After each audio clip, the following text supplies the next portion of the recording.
We'll get it started with great win. Really proud of our guys. I think that team is probably, I don't know, as physical a team as we've played maybe in conference than they were tonight for sure. And we know that they were down a man with the big fella, but I don't want to discredit our guys' effort. You know, they've been doing it for a while now, just the buy-in on the defensive end, and it wasn't pretty.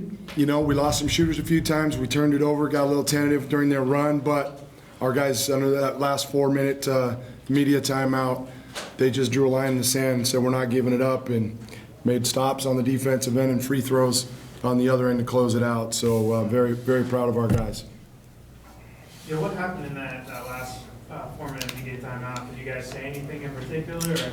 Yeah, I just, you know, we talked about it wasn't pretty. You know, we had turnovers, we got tentative, we didn't get the shooters. Came too far. But what's that? We came too far. We came too far to give it up. Let's clean all that up like we do at home the last 4 minutes. We don't lose the last 4 minutes at home. And the guys bought into it, made the plays, they believed. You know, and we made some big free throws, obviously, which our guys have done all year. Coach, I know you guys like to play late in the shot clock most of the time, but like you said, you got a little tentative. Why do you think that was? You guys had, I think, 11, 12. Well, more in the first half. You know, we ended up settling for threes at the end. You can still attack, but we have to play that tempo. I mean, we played, what did we play, 7 guys tonight, basically? So we've got to slow it down. We've got to use clock to keep them from playing their tempo, but that doesn't mean to get passive in the last 8 seconds, and I thought at times we did. It's a good question. Malcom, how well do you feel like your team played its tempo the way you guys wanted to? Yeah, I think we really slowed it down, you know, because we picked and choose our spots of when we're going to push the ball and when we're going to bring it down and run our sets. So I think we did a good job of that, and then I think we just stuck together through thick and thin, you know. We had their runs, and we didn't let that overcome us, and we just knew all knew we were gonna win this game. We all just bought in and stuck to the game plan. That three, I can't remember exactly when, but the crowd really got into it at that point. Did you guys feed off that? Are you aware of that? Did you even hear it at that point? What's going on in that? I don't know. It kind of just zones out, you know. I'm just so focused in the game. It's just, I know it rattles the other team, but for us, it's just like a noise that I just love to hear. So I just zone it out. Gary, you were slow to get up a couple of times. You all right? Yeah, I'm good. It's got a little stinger, but I'm good. I think you're at 15 in the first half, Gary. What allowed you to get off that fast start? It's just easy buckets, hands in the passing lane. I got a couple tips, got a couple of breakouts, and easy buckets. And that's what Coach been telling us. You know, we keep our hands up, we get easy buckets and slow them down. So that's what it was in the first half, and I got a couple steals. Gary, what really got you guys through those last 3 or 4 minutes after they closed that gap as close as they did? It was just like Coach said. You know, we didn't find the shooters in their run. They got like 2 back-to-back threes, I believe. So he said, find the shooters. You know, we was pointing, talking, and we locked down the shooters, made it difficult for them. And we just all went down for the rebound and got a rebound and closed it out. 11 straight wins at home. What does that mean for you guys? It means we got a big one next time out. Most important one, the one that we got next. But it's neat that our guys, and we talked about this the other day, that they've been able to develop this deal at home where we're going to defend it through thick and thin, and someone's going to have to really come in and put it to us to sneak one out of us here at Gill, and that's great. And then the fine line is we can't just now skip through tomorrow and think we can show up Saturday afternoon and it's going to happen again. We've got to stay focused and on page. The reason is because of the energy, the focus, the selflessness that these guys play with here, and then the fans jump on board. You know, they love the way our guys are laying it on the line. And I think that's been the formula or the recipe, whatever you want to call it. Did you have any special plan for Alfred tonight, or just Gary's defense? We just, you know, man or zone, we know that he favors going right. So that was, you know, Coach Gottlieb, our assistant coaches all do such a great job with their scouting reports and then the way they deliver it to the team. But it was to try to force him away from his strong hand. And then in zone, you know, a lot of people think teams have good shooters, you can't play zone. Well, in zone, you don't just play zone because you don't think they can shoot. You can guard shooters and get to shooters in zone. And you know, they might throw a couple in like they did, but I think these guys pressure on him. And then I think how we went at him on the other end, maybe wore on him a little bit. But boy, he's a tough kid. Man, he made some big plays to get them back in the game. And that's what we told them in all the timeouts. Too good a coach, too tough a team. They're going to try to keep coming at us, but we got to hold our ground. And then ultimately our guys did to finish it off. The more games you guys win, the more of the national storyline you'll become. How are you guys going to try to maybe shield that buzz? I think we showed it already. We don't really worry about it. We know the expectations coming in from everybody, so we just put that behind us and just listen to big fella here and get the job done.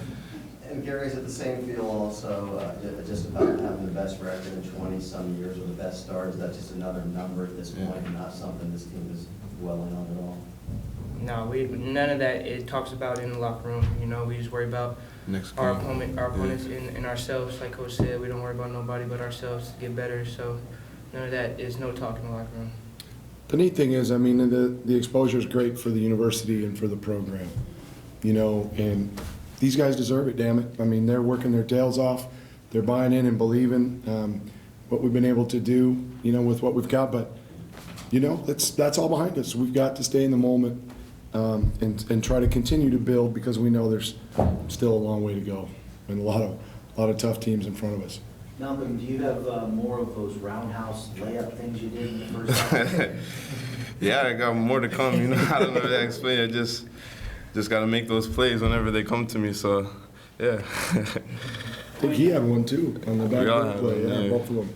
Coach, I don't know the number, but the free throw shooting down the stretch seemed right where it needed to be when they made the run. How happy were you with that? Yeah, that's great, and we've gotten to the point where we've been shooting a good percentage as a team, and then in the last few minutes, really good. So I'm really glad that the guys stepped in and made those because it just moving forward continues to build our confidence that teams aren't going to be able to get back in by playing the foul game with us. So kudos to the guys for continuing to finish. Can you guys talk about the turnovers that seem to spark both the UCLA runs and your runs?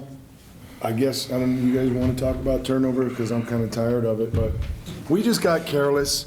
We got careless in the first half. We didn't meet passes, and we write it on the board. You got to snap passes and meet passes, and we got just a little soft, and they were aggressive, beat us to the ball, deflections, took it out of our hands a few times. And then I think late during their run, we passed up open shots. I know Jarmal once and Langston once being unselfish. And we talked about let's get great shots instead of good ones. Well, we had pretty good ones. We've got to take those. But, we'll take some of those mistakes through selflessness and build off of it for sure. But we're not a team that turns it over that much, and we've got to make sure we correct that moving forward. Coach, you got one day that's before the Trojans coming here. Do you know anything about them yet? Did you watch that? We were totally, at least I was. Our assistant coaches have been working on that, but we were totally in on UCLA. But I have watched some film because there's some, obviously they played some teams that we've played already. And I know that they've got a couple big guys that work really hard inside. The point guard's back and playing. The young kid can really play, McLaughlin. They got some athletic wings. And I know the tempo that they like to play. So that's going to be the challenge for us is to come back on Saturday, dictate the tempo. But we'll get after it tonight when we get home, all day tomorrow, and then we'll have a good game plan in place for Saturday. One more question. Wayne, Malcom had a pretty good second half and ended up with a pretty good line across the board. You just talk about what you got out of him tonight. I thought he gave us really good maturity and leadership along with Gary in the second half. We had another one of our guys didn't have a great first half, and we challenged him at halftime to step up in the second like he did in Pullman, and he certainly did. Talking about Langston, hit some big threes and big free throws. But just their leadership, and it's new to this guy. He's learning how to lead and how to keep his chin up and be a positive influence on his teammates. Sometimes he gets down on himself when he makes a mistake, and we've got to get him to continue that positive attitude because it spreads. And Gary's always the one telling me to calm down, let's move on, gets him in the doghouse a little bit. But the neat thing is we can challenge these guys now. Early on, they didn't know how to react to it. Now they understand that the old gray-haired guy gets a little goofy from time to time, and what it's done is it's brought them together, and that's probably the single most important thing we've done with this group from start to finish, and love the way that he's stepped it up here for us as our leader, one of our leaders. Thanks, guys. Go Beavers. All right, go Beavs!